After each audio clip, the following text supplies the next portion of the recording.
Hi everyone, welcome back to today's video. Today we are going to be doing our fall Thanksgiving little photo frame using the Fireside Trimmings bundle. If you missed my previous video kind of around the same concept, I did one for Halloween and I will link it. I'll put a little cardy doodad up here. Hopefully I remember. And hopefully that's where it is. I'm like 99.9% positive. But basically I used our Fireside Trimming bundle along with this little picture frame to create a really cute decor piece for Halloween.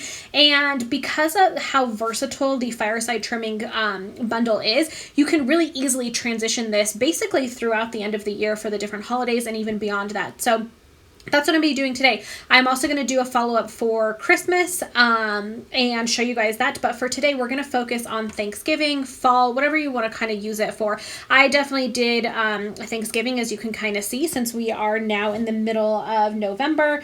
But you can obviously change up the wording or whatnot to make it work for what you specifically want. So let's jump into how I actually created this. So I'm going to start with my stamping. I just have a piece here of regular old Whisper White, and I'll zoom in a little bit for y'all.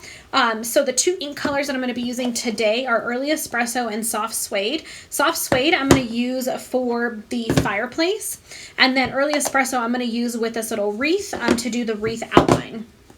So there is quite a bit of die cutting in this project. There's not much stamping. This is the only stamping we are going to be doing is what I'm doing right now. So if you want something that you don't have to have a lot of ink for or a lot of different things for, this is definitely a good one for you. I did use quite a few Stampin' Write markers for coloring in this little wreath here, but as always, you can take it and just use what you have. It'll still look really, really nice, even if you don't have every single color that I'm using. And even with these, so I'm using two different ink pads just because I have them and I kind of like the look of the two different colors, but you absolutely don't have to. You could for sure use the exact same color. I would say I would probably use Early Espresso if you're going to use the same for both. I just liked the little tiny bit of lighter color for the fireplace. But again, you don't have to. Use what you have. So now I'm going to go into my coloring because I just want to kind of get all of this done so that I can do all of my big shot stuff and then assemble. So I'm going to be using a few different Stampin' Write markers and I'm going to run you through these. So these four are all from the Regals collection. So when you buy the Regals pack, you will get all four of these. The extra one that I threw in here was Crumb Cake, which is a neutral, but you could absolutely use another color that comes in the Regals pack. The only thing I'm using Crumb Cake for is this little bow here. And I just wanted a different color for it. I wanted to mix it up a little bit and give it a little bit more of a neutral look. But you could absolutely use another color. You could use one of these colors or you could use another color that is part of the Regals collection.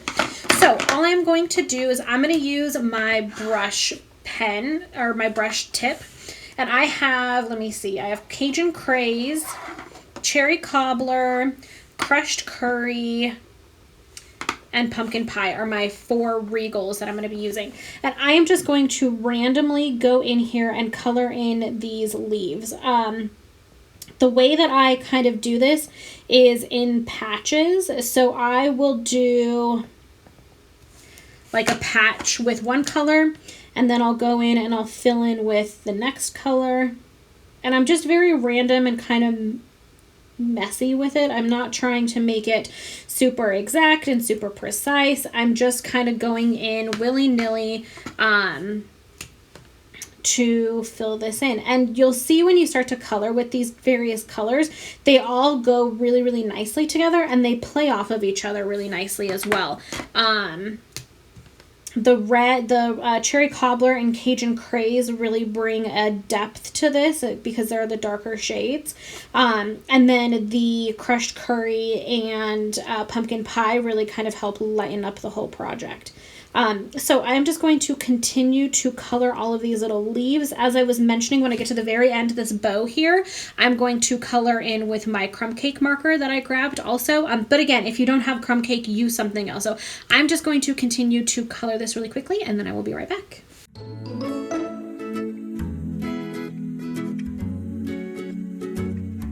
Okay, so my little wreath is all nice and colored and ready to go. So Let me take these markers and put them out of the way so we don't have to worry about them anymore. So let's do all of our, oh my gosh, earlier did I say Big Shot? I think I did. Sorry, like total delayed response.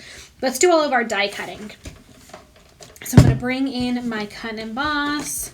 I know it's still kind of zoomed in, but we're just going to roll with it to make it easy. Where are my plates? There they are. Oh, now I'm throwing a bunch of stuff. Y'all should see my desk right now. It is a mess. I have some big things in the works, and so there's just a lot of stuff on my desk right now. You'll know more about it here very soon. So I'm just going to take this. Before I started filming, I got all of my dies out that I was going to use because there are quite a few dies in this, and I just put them in this little container. So let's just grab these for now. And I'm going to go ahead and just cut this first. So I have the little die for the fireplace, and then I have the little die for the wreath. And then I'm going to use both cherry cobbler and crushed curry. These are just little scrap pieces. And there's this little leaf, kind of like garland die. I'm going to be cutting one of each of these. I'm going to be cutting one of these. Man, what am I trying to say? I'm going to cut one from each of the two colors. That's what I'm trying to say. So let's start with these three pieces for right now. Ooh, that frame got moved a bit. This one up here.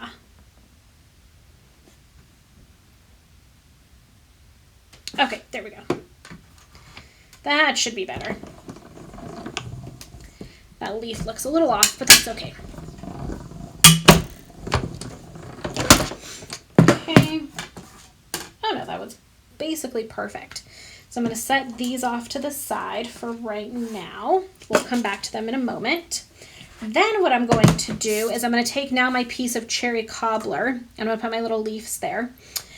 But I'm also going to bring in this piece of Whisper White. So this is Whisper White, and then I took one of our adhesive sheets and I just stuck a little bit on the back. So now this is going to be sticky all on the back.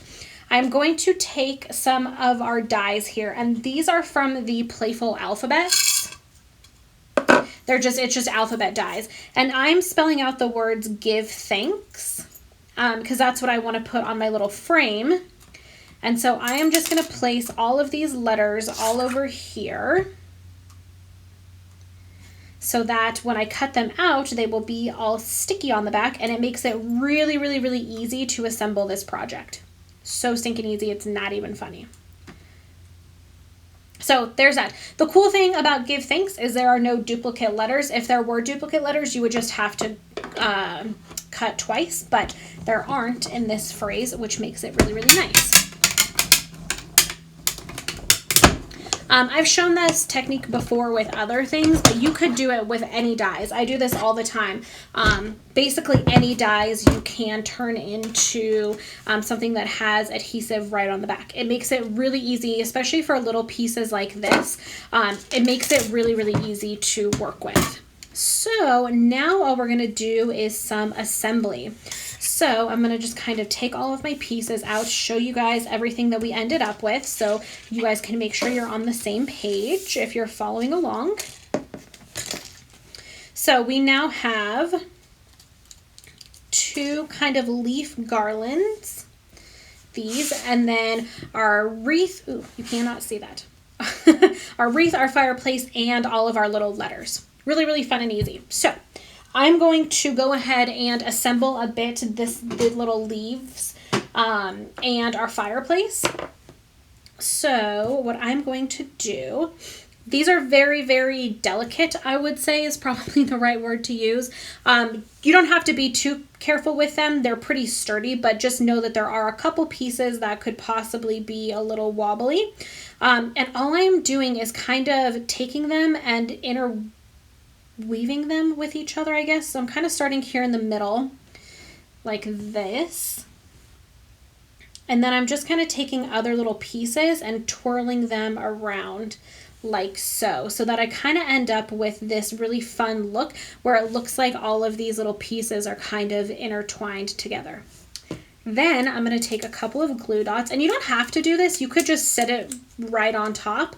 I just think it looks fun when you do that little extra bit. So then I'm just going to take some glue dots, stick them on the back. And then I'm going to put this on the mantle of my fireplace here. And the really nice thing is because these are such tiny pieces, you can kind of move them and shape them wherever you want them to go. So if you feel like maybe you want this to kind of lean down a little bit, you could for sure just move it around and put another glue dot and get it to where you want to go. I feel like I need a little bit more adhesive right here. So I'm going to go ahead and just use my take your pick tool. Put a little glue dot there, and then I can kind of stick these where I want them to go now. There, just like that. Now I feel like it's all nice and secure. So there's that. Our wreath is going to go right here. Now you could choose to put your wreath wherever you want it. I'm going to put mine right there, but I'm not going to attach them yet, just because it'll be a little bit easier here in a second. So now I'm going to pop out all of my letters. And most of the time I find that the letters actually stay in the dies, like everything except for this S stayed in the die. So another reason to have a little container like this is so that you can put your dies back in it when you're done with them, so you don't lose dies. I'm always afraid that I'm going to lose a die. Thankfully, I don't think I have quite yet, but I know one day I'm going to. It's inevitable. So now I'm just going to, had to move it to the other side. I'm going to pop out all of my little letters here, and I could have been a good video YouTube tutorial person and done this ahead of time, but I didn't, and it'll show you guys kind of real time what this actually takes, in case you are curious. Honestly, this is a really fun and easy thing you could do if you had like grandkids and stuff and you just want to have them help put together like a little bit of decor. It probably from start to finish takes maybe, I would say max of like 20 minutes.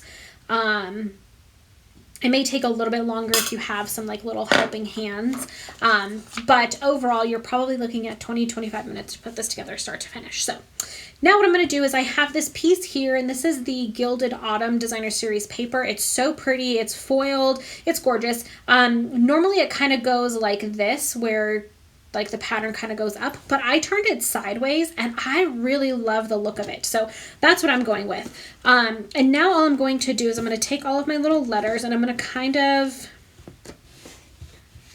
put them in order so I make sure that I don't misspell anything when I put this down on here.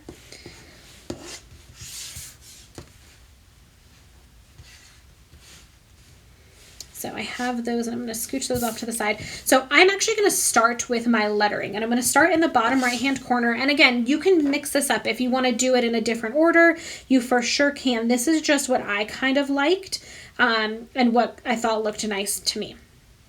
So I am going to just take my letters and I'm going to start with the end of my words. So S is the last letter of thanks. And so I'm probably leaving a little bit more than 1/4 of an inch, not exactly a 1/2 inch, on either side of my letter. So on the right hand side and on the bottom, just because I don't want it to get cut off when I put it in my picture frame. So that's just something to be aware of when you do this. If your picture frame has a little bit of a lip like mine does, you want to just make sure that you're not putting your letters or even any of your embellishments or anything too close to the edge, because then it'll get cut off. Okay, so there is our last letter. Super stinking cute. So now it says give thanks. Honestly, you could do just this and put it in a frame and I think it would be gorgeous. But I am going to add my little fireplace because I just feel like it's right. So I'm just going to take some of our Stampin' Seal Plus. Now I'm using Plus on this because it is going into a frame, but I want to make sure that's really, really, really extra secure. So I'm just going to set my little fireplace right about there. That looks good to me. Then I'm going to take my wreath. I'm going to flip it over, and I'm going to use just a couple of the mini dimensionals to put this on. And while it's going to be in a frame, and I'll show you guys in a second with the one that is in the frame. While it's in the frame, so you're not going to be able to like feel the dimension, you can definitely see that the wreath is kind of propped up a little bit. You can definitely see it has some dimension to it, and that's the look that I really wanted. I wanted the wreath to look like it was sitting on top of the fireplace, and I think using the mini dimensionals really helps with that. So then all I'm going to do is stick this down right about there. And that is it. That is our project for today. So I really, really, really hope you guys enjoy. It's honestly, it's a super fun and easy one to do. And it's I find it relaxing, cutting out all the little parts and coloring in the little wreath and whatnot. I find it relaxing, and I really enjoyed putting this one together. So I really hope you guys enjoyed today's project. As always, you can find all of the products that I've been talking about 24/7 just by going to littlemooncreation.stampinup.net, or you can go to the coordinating blog post, which is the first link in the description box below. That has all of the specific products that I used, paper sizes, all of that good stuff. Or you can just go to littlemooncreation.com, which is my website, to see all kinds of fun stuff that I'm doing there. Also, make sure you guys are following me on all of my socials. I have fun stuff going on over there. So Facebook, Instagram, all of that good stuff. Make sure you're subscribed here on YouTube so you don't miss out on any of the fun to come. And I will see you guys in the next video. Bye!